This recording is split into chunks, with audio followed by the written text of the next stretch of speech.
Bismillahirrahmanirrahim. Assalamualaikum warahmatullahi wabarakatuh.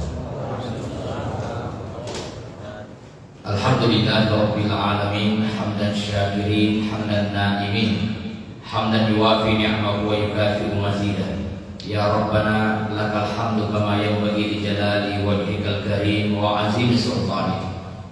Allahumma salli ala sayyidina Muhammad wa ala alihi wa ashabihi ulil fadli wal kiram, amma ba'du.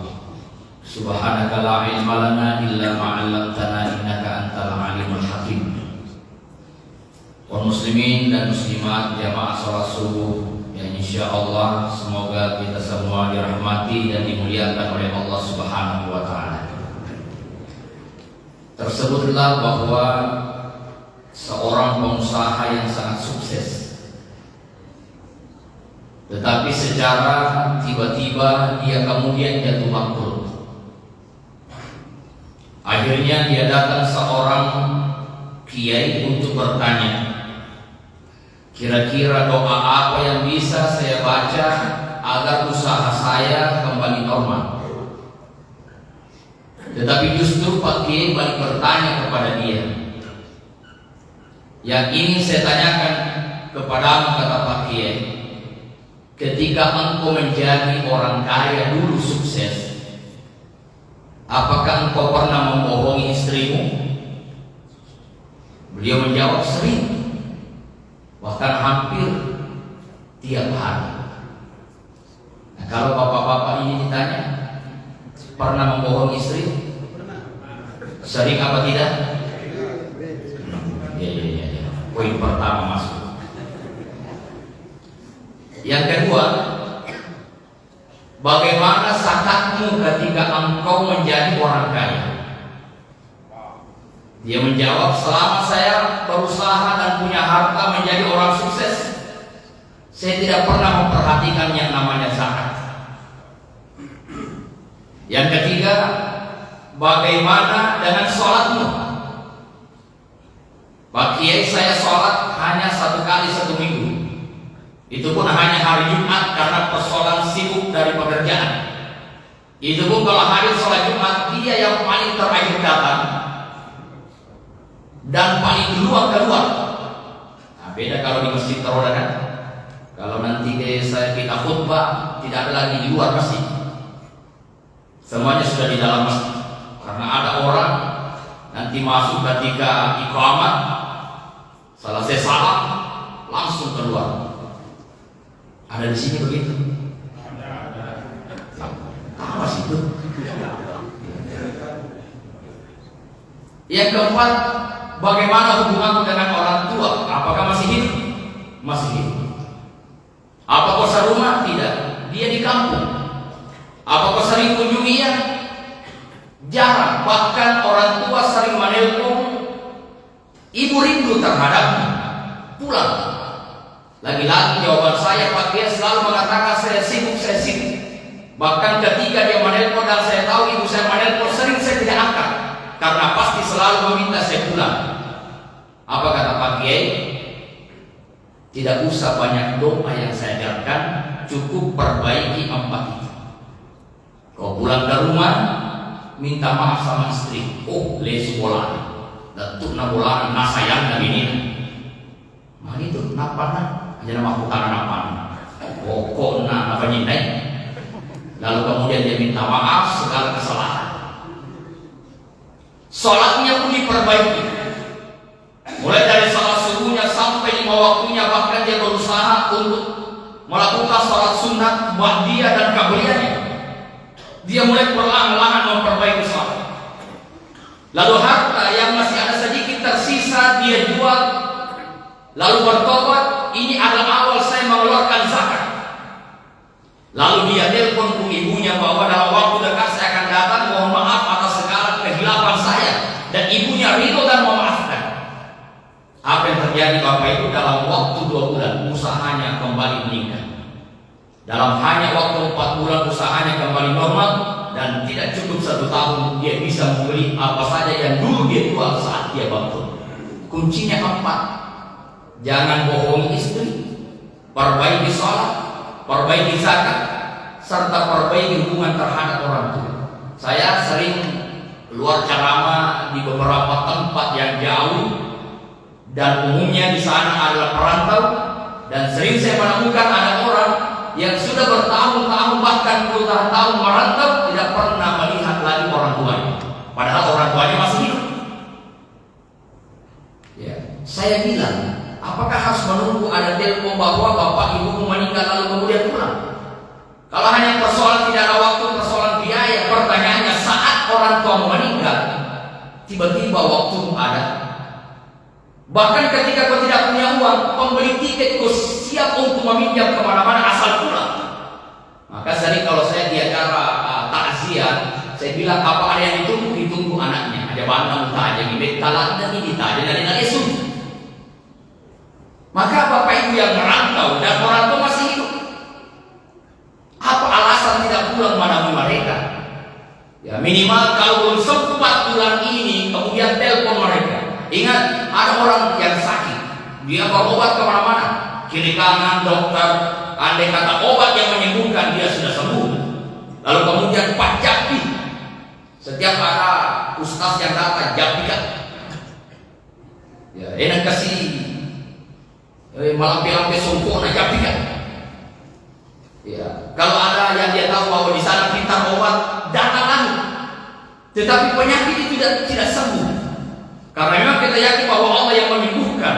Lalu datang dalam Pak Kiai dan menceritakan bahwa ini penyakit saya, andai kata obat saya sudah keliling. Dokter, tabib, Pak Japi, dahulu Pak Japi. Apa kata Pak Kiai? Cobalah engkau berobat dengan air surga. Pusing. Air surga itu di mana? Lalu dia berkata, jika engkau masih punya orang tua, kau datangi dia, kau basuhlah air kaki orang tuamu dan ambil airnya, kau minum, sabini anumu mopardie, itulah air surga. Ternyata dia lakukan dengan izin Allah, air itulah menjadi asbab dia sembuh. Ternyata memang selama ini dia banyak dosa terhadap orang tua. Jadi kalau ada yang tanya kepada saya, Pak Ustaz, madono si pengandi, ada si Pak doangan. Saya bilang, jangan doanya kita yang diminta, tetapi doanya orang tuamu. Kalau masih hidup orang tua, dia cawi Pak doangan atau makamu, kuat. Kalau anakku mak bangga, tanah pokok mereka anak pengerti. Itu adalah doa yang tidak pernah ditolak. Sebagaimana karena doa orang tua itu seperti doa Nabi ala umat. Itu seperti doa Nabi terhadap umat. Ya, saya kalau dalam perjalanan jauh, Pak Ustaz, acara sudah dimulai. Kita sudah di mana? Wah, saya masih jauh nih. Perjalanan kurang lebih 2 jam. Sementara acara sudah mau dimulai. Oh, saya telepon ibu saya. Ibu, saya ini dalam perjalanan. Waktu mepet. Ketika ibu saya mengatakan selamat konakmu, bukan rusuk. Saya yakin doa ini dari masalah apa? Ya, bukan berarti nama jalis di dalam botol. Oh tidak, tetapi di situ ada doa yang diijabah. Saya sering didatangi Ustaz, apa amalan yang bisa kita lakukan, apa amalan jika hidup orang tua itu amalan yang luar biasa. Lalu bagaimana ketika dia meninggal? Tidak pernah terputus anak terhadap orang tuanya kalau ingin berbuat baik. Ketika Nabi SAW ditanya, ya Rasulullah, apakah ada jalan bagi saya untuk berbuat baik terhadap orang tuaku yang telah meninggal? Faqala na'am. Nabi menjawab, masih ada jalan berbuat baik terhadap orang tua yang telah meninggal. Pertama, as-salatu alaihima, ay ad-du'atu wal istighfar lahum. Doakan dia, mohonkan ampun dia. Maka selesai sholat, baca Rabbi ghafirli wa liwalidayya warhamhuma kama rabbayani shaghira. Itu doakan. Lalu ampunkan dosanya. Ya Allah, ampunkan dosa orang tuaku. Ya Allah, lapangkan kuburnya. Ya Allah, jauhkan dari siksaan. Itulah makna doa-doa kita. Allahumma ighfir lahu warhamhu wa'afihi wa'fu anhu. Jika ibu tak Allahumma ighfir laha warhamha wa'afiha wa'fu anha. Jika ketika susah doanya dengan bahasa Arab, bahasa Indonesia lebih mudah dan Allah paham. Ya Allah, ampunilah dosa orang tuaku. Ya Allah, lapangkanlah kuburnya. Jangan susah untuk berbuat baik terhadap orang. Makanya kalau Bapak Ibu memahami doa di dalam salat itu komplit. Coba ya, Rabbi ghafirli warhamni wajburni warfa'ni warzuqni wahdini wa'afini wa'fu anni. 8 doa. Jadi sesungguhnya orang-orang yang kembali ke salat itu sudah mantap doa. Rabbi ghafirli, ampuni dosa. Warhamni, rahmani. Wajburni, cukupkan. Warfa'ni, angkat derajat. Warzuqni, berikan rezeki. Wahdini, beri petunjuk. Wa'fu anni, maafkan. Doa apa lagi yang mau diminta? Lalu selesai sholat, Rabbana atina fid dunya hasanah wa fil akhirati hasanah wa qina adzabannar. Tetapi bagaimana mungkin doa-doamu diterima oleh Allah sementara ada hak orang lain yang mengambil, sementara ada orang tua yang tidak berkunjung? Saya pernah membawa jamaah umrah.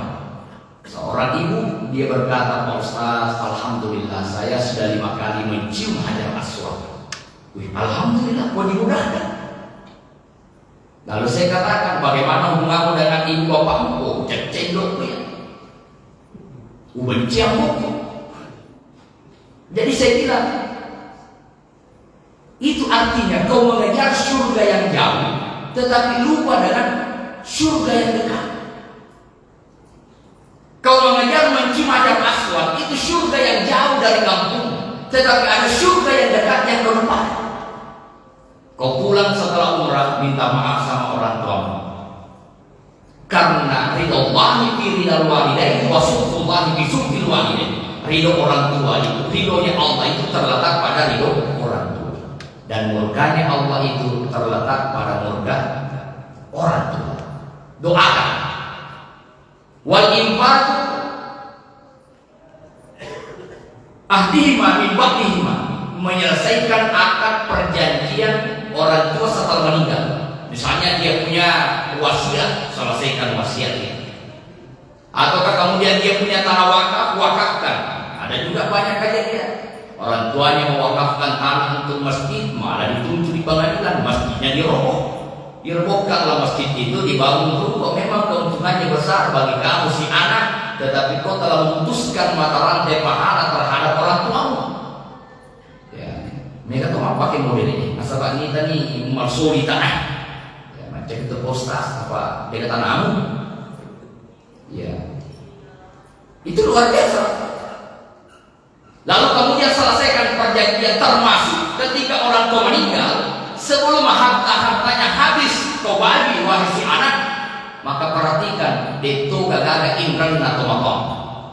Perhatikan jangan sampai ada utang-utangnya. Ada kejadian orang tua meninggal, hartanya banyak, rukonya banyak, dia banyak harta.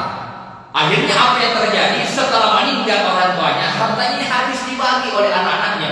Ternyata orang tuanya punya utang puluhan juta, bahkan dikatakan ratusan juta. Masalahnya adalah tidak ada lagi anaknya yang mau membayarkan utang-utang itu setelah harta semua dibagi rata oleh anaknya. Kasihanlah orang tua seperti itu. Wassalamualaikum warahmatullahi wabarakatuh.